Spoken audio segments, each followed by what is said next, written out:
Round of distributism, a solution for our social and economic crisis. And we're going to be reading the short essay, Small is Beautiful versus Big is Best by Joseph Pearce. That which is large enough for the rich to covet is large enough for the poor to defend. G.K. Chesterton. The phrase, small is beautiful, was coined, or at least popularized, by the economist E.F. Schumacher, who chose it for the title of his international bestseller, a groundbreaking work, published in 1973, that exploded like a beneficent bomb, demolishing, or at least throwing into serious question, many of the presumptions of laissez-faire economics. The subtitle of Schumacher's book, A Study of Economics as If People Mattered, reflects Schumacher's insistence that the question of scale in economic life should not, and indeed, morally speaking, cannot, be separated from the overriding dignity of the human person. The tendency of modern economics to genuflect before mammon in the name of quasi-mysterious market forces and to disregard the dignity of the human person is ultimately not an economic question at all. It is a moral question. As such, we should not be surprised that the whole issue has concerned the Catholic Church for more than a century.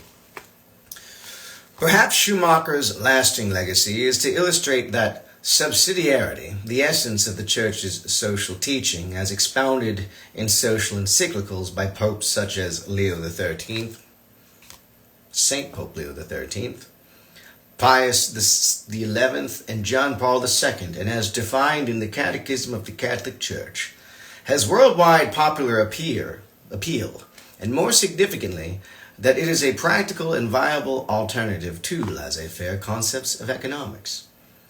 Schumacher warned of impending calamity if rampant consumerism and economic expansionism were not checked by human and environmental considerations. Like a latter-day prophet, he asserted that humanity was lurching blindly in the wrong direction, that the pursuit of wealth could not ultimately lead to happiness or fulfillment, that the pillaging of finite resources and the pollution of the planet constituted a threat to global ecological and economic stability, and that a renewal of moral and spiritual perception was essential if disaster was to be avoided. Sounds a bit alarming. I don't know how I feel about this guy. But I'll leave my opinions to myself. Let's keep reading what Joseph Pearce has to say. His greatest achievement was the fusion of ancient wisdom and modern economics in a language that encapsulated contemporary doubts and fears about the industrialized world. He confronted the presumptions of modernity with the dynamism of tradition. He stressed that the wisdom of the ages, the perennial truth that has guided humanity throughout its history, serves as a constant reminder to each new generation of the dangers of self-gratification. The lessons of the past, if heeded, should always empower the present. Boy, ain't that true. In practical terms, Schumacher counteracted the idolatry of gigantism with the beauty of smallness. People, he argued, could only feel at home in human-scale environments. If structures, economic, political, or social, became too large, they became impersonal and unresponsive to human needs and aspirations. Under these conditions, individuals felt functionally futile, dispossessed, voiceless, powerless, excluded, and alienated. He applied similar criteria with regard to technolatry, the idolization of technology as being intrinsically good.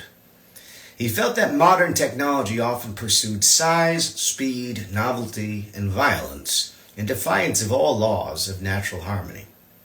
The machine was becoming the master and not the servant of man, severing him from his natural environment and encasing him in an increasingly artificial world, as if man was an island surrounded by a wall, a metal wall, with large turbine blades on top. Anyway, I've digressed. The machine was becoming the master, not the servant of man, severing him from his natural environment and encasing him in an increasingly artificial world. Since Schumacher's time, this process has accelerated. Reality is being systematically replaced by virtual reality, the real for the subreal. How can humanity address the urgent problems confronting the real world when it is being simultaneously stimulated and stupefied by electronic fantasies? As Technoman plugs himself into the latest electronic illusions, he simultaneously disconnects himself from the real world and its very real problems. The harsh reality, unheeded by those hooked on fantasy, is that the ecological bottom line, conservation of limited resources, is not compatible with the economic bottom line, consumer-driven expansionism without limits. The fact is that the globalist dream is the realist's nightmare. As Schumacher observed, quote, "Modern man does not experience himself as a part of nature, but as an outside force destined to dominate and conquer it. He even tells of a battle with nature, forgetting that, if he won the battle, he would find himself on the losing side." Unquote. We were given authority over our environment as stewards of the goodness it has to offer, but not as locusts devouring what we have no intention of replenishing. The moral is easy enough to discern for those who have ears to hear. It is this, that ultimately small is beautiful because the earth itself is not only beautiful, but also small. Isn't this a little alarmist? That's what I thought too. Wasn't Schumacher overstating the case? Certainly many conventional economists would have us believe so. When it comes to explaining away the possible problems confronting a blind faith in laissez-faire economics, these apologists for continual economic expansion are the proverbial eternal optimists. This touching optimism is attributable to what might be called the macabre factor, in honor of Dickens' endearingly feckless character who believed that something will turn up. Few, however, would suggest that Mr. Macabre's willingly extravagant and futile short-sightedness offers a model of sound economic living. On the contrary, isn't it merely prudent to be conservative in our approach to conserving resources which might be in short supply? And similarly, isn't it prudent to assume that pollution might be a contributor to global warming until irrefutable evidence is provided to the contrary? Aren't those so-called conservatives, I believe that evidence exists now, by the way, aren't those so-called conservatives who urge that we throw caution to the wind, being somewhat less than conservative in the practice of their beliefs? In truth, what might be termed the theoretical virtues of economic orthodoxy, faith in the hidden hand of market forces, hope that something will turn up, and love of economic growth, are all inimical to conservatism truly conceived. What then is conservatism truly conceived, and how does it diverge from laissez-faire economics? On a purely political level, and conservatism truly conceived can never subsist solely on the purely political level. It might be said that Edmund Burke is the original conservative. Burke analyzed the anarchy of the French Revolution and wrote a devastating critique of the destructive forces unleashed by that debacle. Liberty, he wrote, must be limited in order to be possessed. This is the paradox at the heart of human life, and therefore at the heart of economics, which is ignored by laissez-faire libertarians. In reality, these libertarians are economic anarchists who say that nothing must restrict the liberty of market forces. In exactly the same way that political anarchists believe that a perfect world would be ushered in by the removal of all government and all law, these economic anarchists believe that a better world would be ushered in by the removal of all efforts to limit the liberty of the quote-unquote hidden hand of the free market. Yet why should we believe that this mysterious hidden hand is always and infallibly beneficial? On what authority should we have such faith in this mystery? What did Christ have to say on the subject? Did he command us to genuflect before the almighty market? Not exactly. His great commandment is that we love the Lord our God with all our heart and that we love our neighbor as ourselves. This is not an option. It's a commandment. What happens if and when there is a conflict between this commandment and the worship of the free market? In such cases, which shall prevail? Or which should prevail? What if the free market should dictate that sex and drugs and rock and roll are the most profitable sectors of the economy? Prostitution and pedophilia are both highly profitable areas, and no doubt would be even more so if the hidden hand of the market were not thwarted by the prudishness of Christian morality enshrined in law to protect women and children. Clearly, in such circumstances, prudishness is simply prudence, and the freedom of the market merely madness. And this brings us to the crux of the matter, the godlessness of modern economic life. The absence of what might be termed a soul in economics, its unremitting materialism, has many damaging ramifications. It leads to the assumption that all humanity's problems can be solved by the attainment of universal material prosperity. The road to riches is the road to happiness. This dominant modern belief is particularly alluring because it suggests that the faster you get one desirable thing, the more surely do you attain another. It has the added attraction of being devoid of any ethical constraints, such as the need for self-sacrifice. On the contrary, the more we try to selfishly enrich ourselves, the happier we shall be. The materialist mantra is, get rich, be happy. Once this golden rule is accepted, the only problem confronting humanity is an economic and technological one. How do we make everyone richer so that everyone can be happier? Gandhi spoke disparagingly about dreaming of systems so perfect that no one will need to be good. Nice. Yet the golden rule just cited doesn't mention being good, for that is irrelevant. On the contrary, if goodness is an obstacle to happiness, it is to be shunned. The name of the game is self-gratification, not self-sacrifice. And this raises an interesting question. At what point will people decide that they are rich enough to be happy?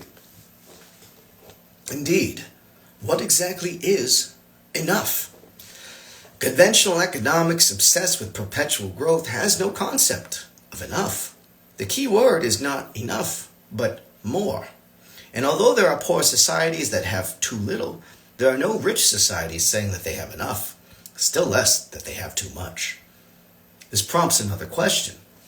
Can a society be called happy, however materially affluent, if it always wants more?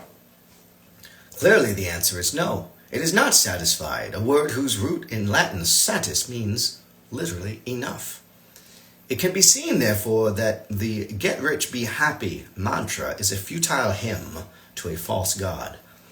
It is neither satisfying in practice nor satisfactory in principle. In fact, a more appropriate hymn for the restlessly rich countries of the world would be the Rolling Stones anthem, I Can't Get No Satisfaction. A message which is not only negative, but double negative. Ultimately, conventional economists are making the perennially fatal mistake of ignoring the metaphysical truths that underpin physical facts. They forget that greed is, isn't that an irony, materialists, overlooking the facts of materialism. They forget that greed is a metaphysical reality and is, therefore, in a physical sense, unlimited. Greed is larger than the world and may, if unchecked, outstrip the world's ability to meet its demands.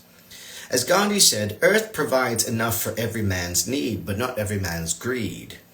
Or as Alexander Solzhenitsyn, I always forget how to say that. Alexander, that guy. He said, man has set for himself the goal of conquering the world, but in the process loses his soul. And Solzhenitsyn's words are, of course, a variation on the words of Jesus Christ. For what is a man profited if he shall gain the whole world and lose his own soul?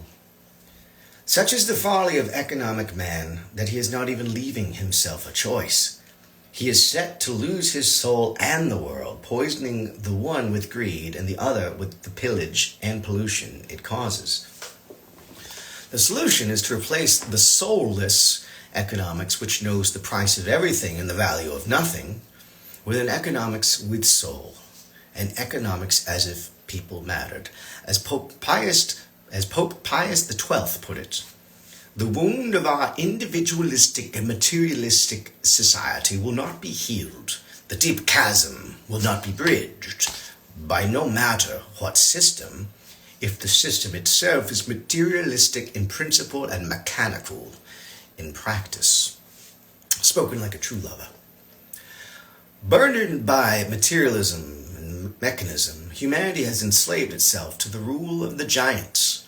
In economics, well, that's some Genesis 6 stuff right there. In economics, global corporations rule the roost, assisted by international financial institutions such as the IMF and the World Bank. Small businesses struggle to survive in a system weighted unfairly in the direction of the giants. In politics, power continues to be centralized into larger and larger entities, which are further and further removed from the needs and aspirations of ordinary people and families. In the United States, the federal government and the Supreme Court erode the power of the individual states.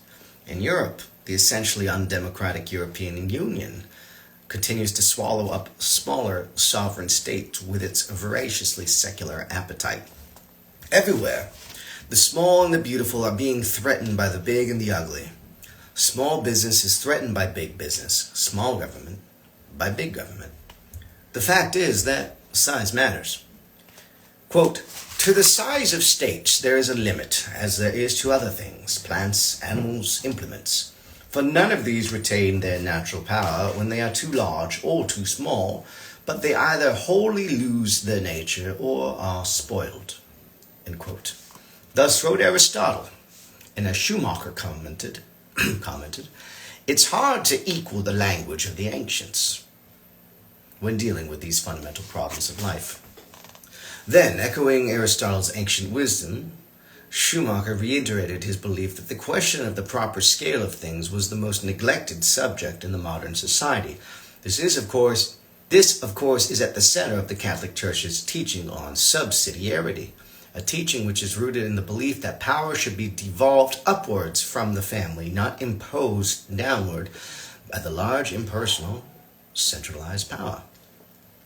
Perhaps the whole matter was summed up succinctly by another great Catholic thinker who, inspired by the social teaching of the Church, fought for the principle of small is beautiful as opposed to big is best. It was G.K. Chesterton who put the whole matter in the proverbial nutshell, as indeed only he could do.